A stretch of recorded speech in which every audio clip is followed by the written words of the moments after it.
Pranam. In this video, I would like to discuss one of today's biggest global issues and how we as entrepreneurs or investors can navigate them. Before we move ahead, let me tell you all that I have collected is the data from various sources that can be national or international and financial or non-financial. And I am really indebted to all of them. So please underline that most of the data or most of what I'm speaking are the thoughts that prevalent and already printed or said by somebody somewhere. Most of them are not mine. It's just my reflection of what they have said. So let's start now. I think it has been almost around more than 18 months that the world had first seen the glimpse of COVID-19. A lot has happened since then, and plenty might be seeing in the future also. In the early stages, the world was what the world was seen as that we saw many lockdowns, public health disorders, emotional issues, people were dying, and basically everything came to a standstill.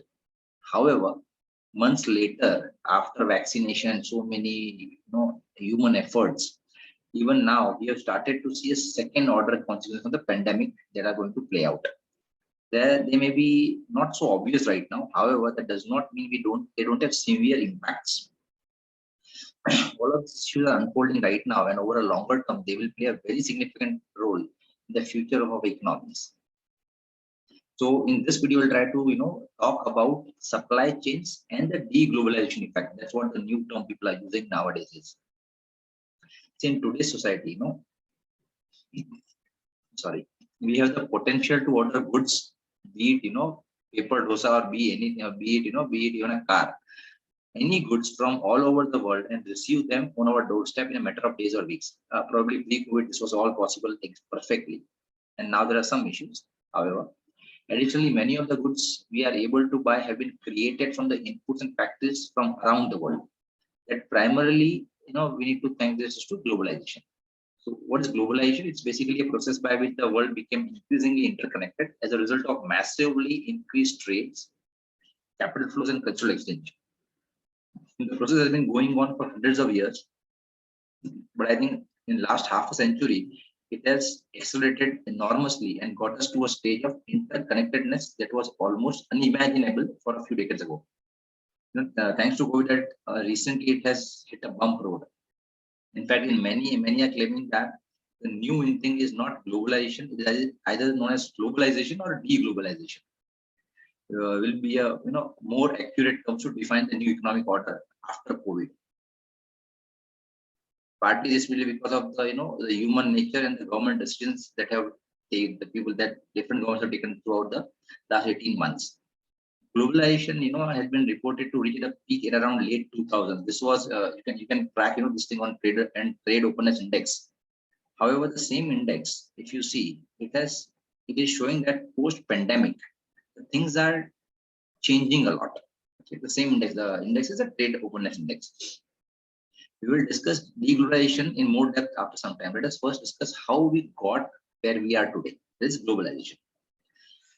In regards to manufacturing, this interconnectedness we achieved from globalization resulted in the ability to move production facilities from country to country, and those countries were seeing a influx of production initiatives which were cheaper in costs or cheaper in doing business.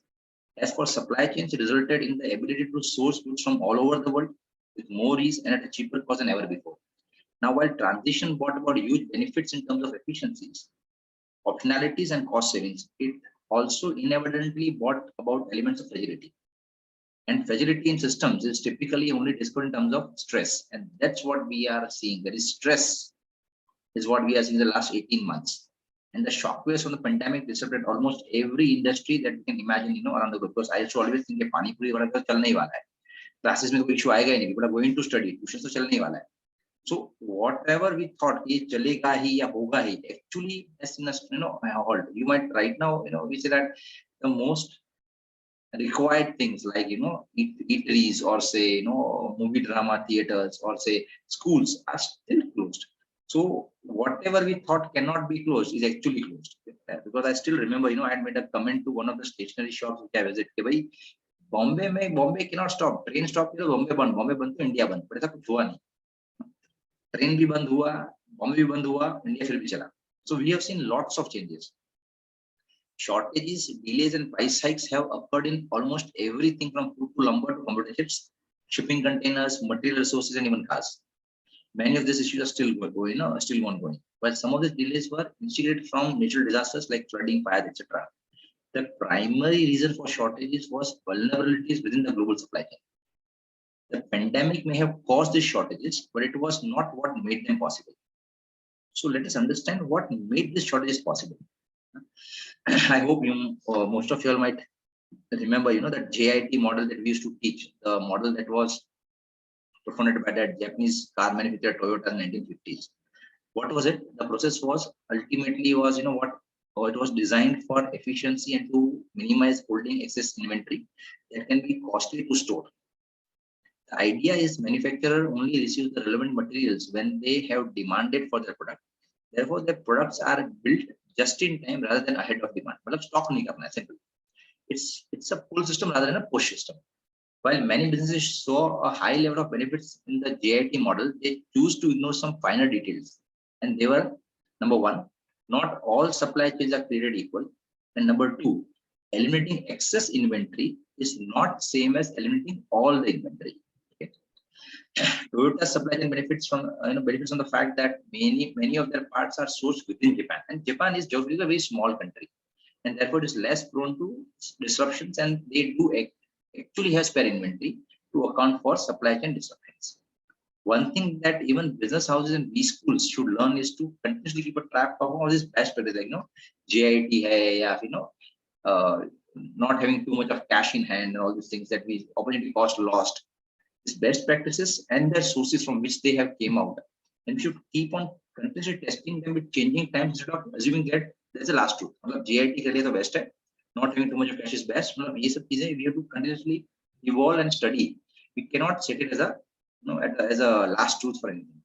So Toyota is one of the only car manufacturers unfazed by this global chip shortage, since they had required their chip suppliers to stockpile 2 to 6 months worth of semiconductors for them, since they knew from their past experience of 2011 tsunami that supply chain disruptions are inevitable part of manufacturing business.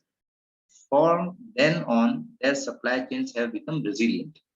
So even Toyota has changed its JIT philosophy by having something else after 2011. However, I have not seen or heard this in most of the B school lectures or most of the the books that we read. Okay, it has to be changed. This is what I was mentioning, that we should keep on tracking the best practices. We cannot assume it to be the last two.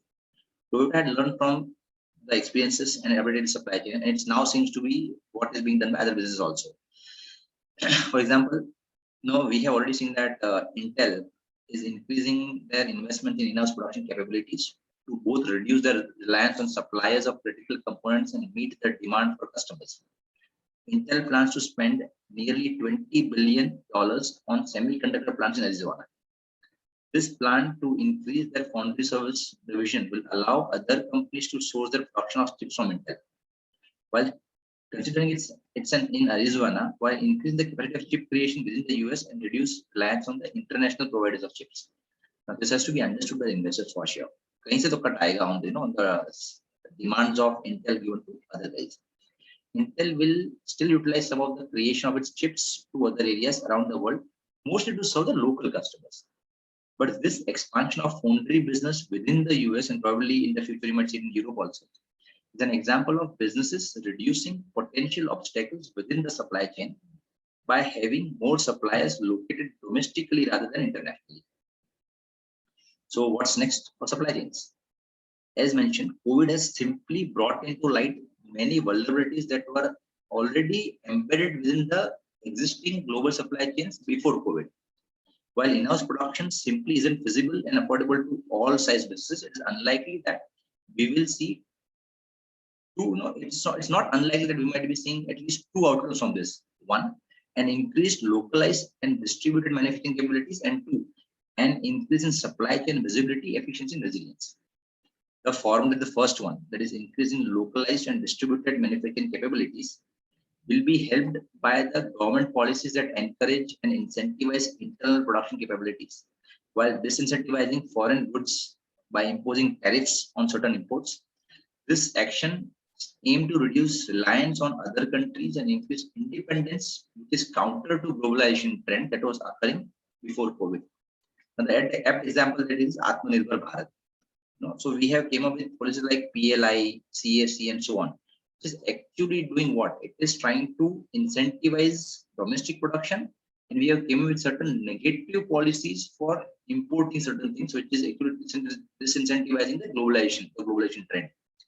It wouldn't be unreasonable to expect some companies to address the vulnerabilities in their supply chain by increasing domestic production for sure. Stockpiling हो सकता है of essential materials or diversifying the suppliers to include some more local manufacturers, similar to what Toyota is doing after 2011. Who stands to benefit? The consequences of this change are both numerous and important, especially for people who are in the investment domain, who are investors and business owners. If we are positioned within our portfolio to benefit from globalization or trade openness, we might be at a risk of betting against the trend that seems likely to eventuate for the next few years after this pandemic. However, with that in mind, we can then position our portfolios to be exposed to and benefit from some of these trends that were seen to play out, that we are seeing to play out. Some of these areas that might benefit from the transition in the foreseeable future are: one, supply chain management services might gain, domestic manufacturers might gain, industrial construction companies might gain, 3D printing companies might gain, and fifth would be companies that will be offering warehousing or industrial space. So these are the 5 areas which I feel might be gaining because of certain, the changes that we are going to see post-COVID. This was from my side. Happy investing to you all. Thank you so much for listening to me.